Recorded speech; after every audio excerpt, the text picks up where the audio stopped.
박사님 아까 그 토지의 그 모든 국민의 공동 소유권을 주장하셨는데요. 네.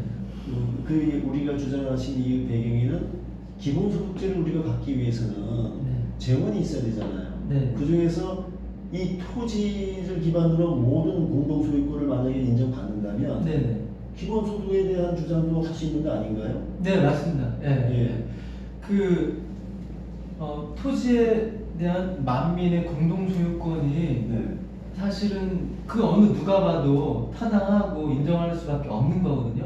그렇다면 이거를 좋다. 만민의 토지 평등권 인정한다. 그럼 이거를 제도적으로 현실적으로 어떻게 구현할 것인가가 그게 문제인 것 문제인데 네. 재밌는 사실은 이것에 대한 해결책이 이미 있습니다.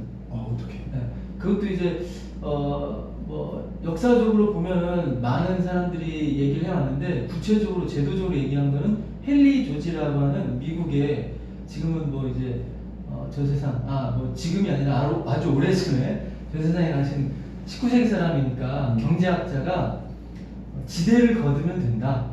지대를. 네, 지대를 걷어서 이거를 모든 사람에게 배당을 주면 된다. 즉 지대로부터 생긴 이익을 만민이 공유하면 된다.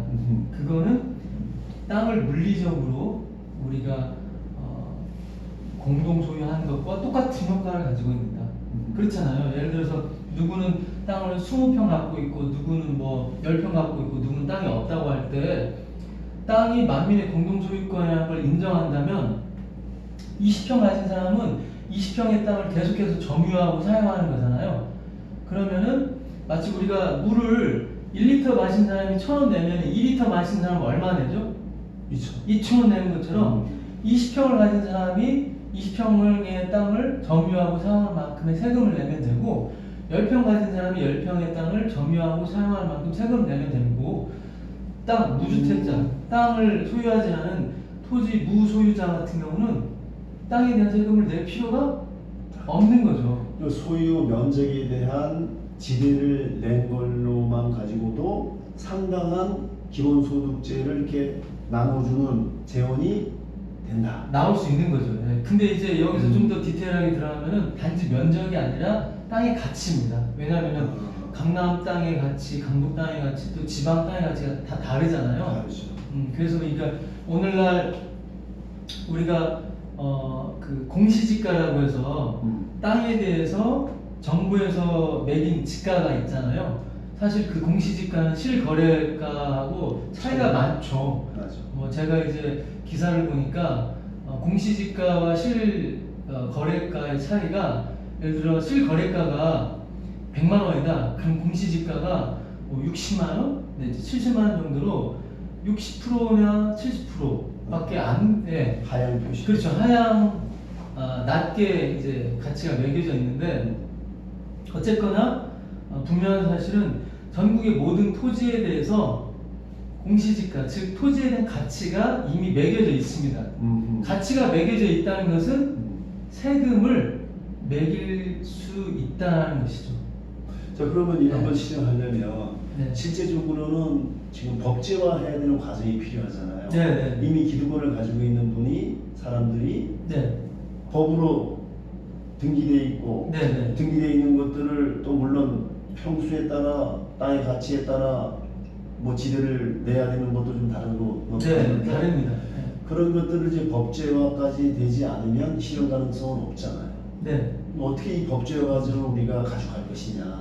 일단 이 지대 조세제라고 하는데요. 즉 땅에 대해서 땅을 어떤 사람이 갖고 있는 만큼 그 사람 그 땅을 계속해서 점유하고 사용하고 있는 거잖아요. 그렇죠. 그만큼 땅에 대해서 세금을 부과해서 걷어들이는 거를 이른바 지대 조세제. 지대 조세. 지대를 걷는 법제화하면 되네요. 지대 조세제를 법제화하면 되는데 사실 미국의 일부 지역, 예컨대 시카고 인근 지역 같은 경우는 지대로서 3%를 내는 곳도 있습니다.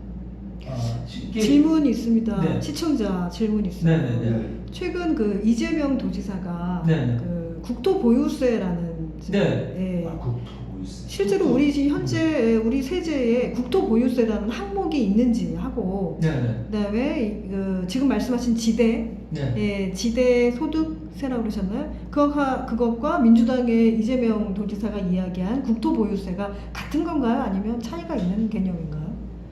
일단 제가 이재명 도지사가 주장한 국토보유세 내용을 다 알지는 못하는데 네. 제가 이제 그 관련 기사를 봤을 때는 그 국토보유세가 존재하기 위한 존립 근거가 있어야 되잖아요.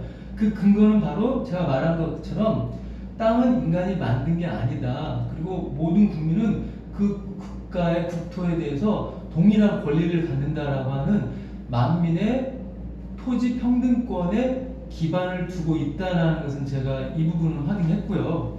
그리고 이제 지대 조세제와 국토 보유세는 사실 이름이 다를 뿐이지 실질적인 내용은 같습니다.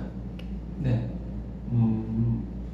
그럼 국가 전체적으로 이걸 좀 실시를 하려고 한다면 어느 그 정치 지도자의 결단으로도 가능하나요? 아니면 뭐 국민적 지지 기반에 의한 법제화 과정을 더 거쳐야 이게 또 뭐 실을 수 있는 게 현실 가능성이 있나요?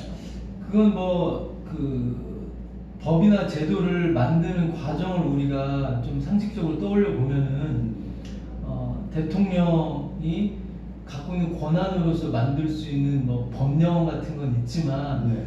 이게 전국적으로 이렇게 세금을 거두려면은 제가 보기에는 법이 우리가 법을 만드는 절차, 즉 국민이나 국회의원이 법안을 발의해서 이제 국회에서 논의가 돼서 법제화되는 이런 절차를 거쳐야 된다고 저는 이제 알고 있고요.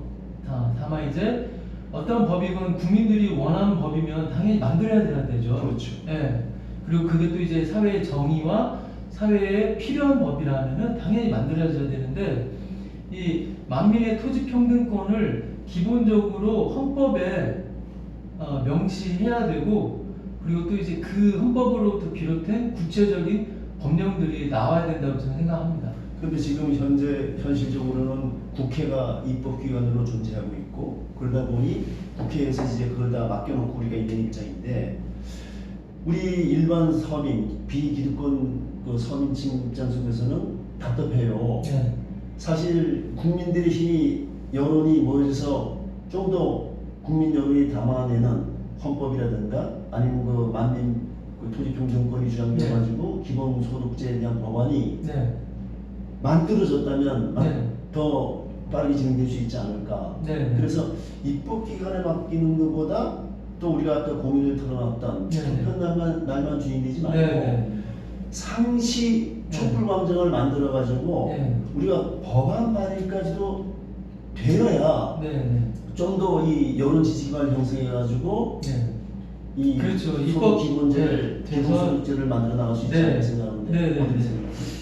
맞습니다. 그렇다면 오늘날은 이제 뭐 우리가 커뮤니케이션의 수단이 발달했잖아요. SNS를 통해서 네.